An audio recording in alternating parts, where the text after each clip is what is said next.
గెలవలేని కురుక్షేత్ర యుద్ధం. మెగాస్టార్ చిరంజీవి నటిస్తున్న latest movie Vishwambhara. ఈ సినిమాను వశిష్ఠ డైరెక్ట్ చేస్తున్నారు.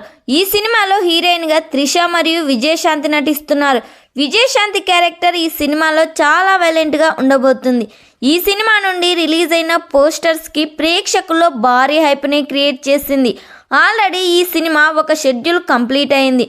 దాదాపుగా ఈ సినిమా కోసం వశిష్ఠ 300 కోట్ల బడ్జెట్ పెడుతున్నారు. సాంగ్స్ కూడా వేరే లెవెల్లో ఉండబోతున్నాయంట. తాజాగా ఈ సినిమాలో జగపతి బాబు నటిస్తున్నట్లు సమాచారం వినిపిస్తుంది. ఈ సినిమాలో చిరంజీవికి జగపతి బాబు వెన్నుపోటు పొడుస్తారంట. యాక్షన్ సీన్స్ అయితే వేరే లెవెల్లో ఉండబోతున్నాయి. ఈ సినిమా మే మంత్ కంప్లీట్ అవుతుంది. ఈ సినిమాలో చిరంజీవి సాంగ్స్ కోసం సరికొత్త లుక్స్లో కనిపించబోతున్నారు. మరి ఈ సినిమా థియేటర్స్లో రిలీజ్ అయ్యి బ్లాక్ బస్టర్ హిట్ కావాలని కోరుకుందాం. ఈ వీడియో మీకు నచ్చినట్టయితే లైక్ చేయండి, షేర్ చేయండి. మరిన్ని లేటెస్ట్ అప్డేట్ కోసం మా ఛానల్ని సబ్స్క్రైబ్ చేయండి.